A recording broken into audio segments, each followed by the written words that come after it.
आजादी के जब सारे हम हमारे बारे में सुना करते थे, वो सब कुछ नशे के मालिक और खुद हमारे मुल्क हिंदुस्तान में बढ़ाया जा रहा है। लड़कियां न सिर्फ बड़ी तेजी से बेपर्दा हो रही है, बल्कि हुस्न की नुमाइश भी आम है। हर बार, हर सिनेमा, हर बाजार में बेशुमार ऐसी बेपर्दा लड़कियां मिलेंगी जो सोलह सिंगार करके अपने घर से निकलती है और नुमाइश हुस्न को बड़ाया नहीं समझती है। अफसोस कि मगरिब के सैलाब ने हमारे मुल्क और माशरा के खुसूसियात को बर्बाद करके रख दिया है और मगरबी तालीम जो अखलाकी हुदूद से आजाद है, उसने हमारे मुल्क और माशरा के लड़कियों और लड़कियों को तबाही और बर्बादी के रास्ते पर डाल दिया है। तारीख गवाह है कि जब भी कौमों ने कानूनी फितरत से बगावत किया तो उन्हें तबाही और बर्बादी का सामना करना पड़ा।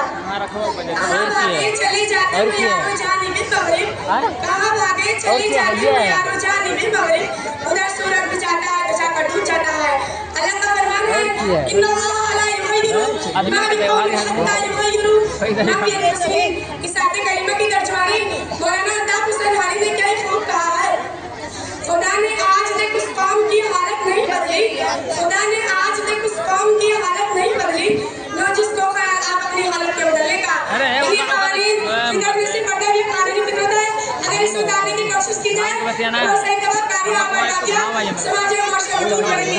मेरी बहन औरत तो उनकी माँ है और माँ के सामने नजरिए में से नीची रहती है, उसके मुकद्दस चेहरे को लांछनी निगाह से बचाने के लिए पर्दा जरूरी है। पर्दा औरत की इज्जत और आबरू बचाने के लिए नहीं बल्कि उसको नापाक निगाह से महफूज रखने के लिए भी है। भारत की पाकिस्तानी को अजनबी मर्द की निगाह भी नापाक कर देती है। आज उम्र जिस रास्ते पर गामजन है, मेरा ख्वाब कहा जा सकता है कि वो तबाही की तैयारी करते हुए जा रहा है। हालांकि मुस्लिम कौम तहजीब तमद्दुन की दाई शराफत और इंसानियत की औरत बर्दाश्त खैर के लक़ब से मुनक़्क़िद की गई है। कुरान कहता है कुंतुम खैरा उम्मतिन उखरिजत लिन्नासि तामुरूना बिल मारूफि व तनहौना अनिल मुनकरी व तु'मिनूना बिल्लाह। तुम्हें अपनी उम्मत को चलाओ के लिए पैदा की गई है, तुम नेक बातों को हुक्म करते हो और बुरी बातों से रोकते हो, अल्लाह पर ईमान रखते हो। इस्लामी बहनों और भाइयों, पर्दे के मामले में जाहिलियत का जवाब है आज के मौजूद तरीन कौमों का से कुछ मुख्तलिफ नहीं। उन औरतों का लिबास ऐसा था जिसमें सीने का कुछ हिस्सा खुला रहता था और बाजू का बरफ पट्टियां भी बाजू से गुल जाते थे। आखिर में रब्बुल आलमीन से दुआ है कि हमें भी हिजाब की लानत से बचाए। आमीन तक़ब्बल रब्बुल आलमीन। अस्सलामु अलैकुम।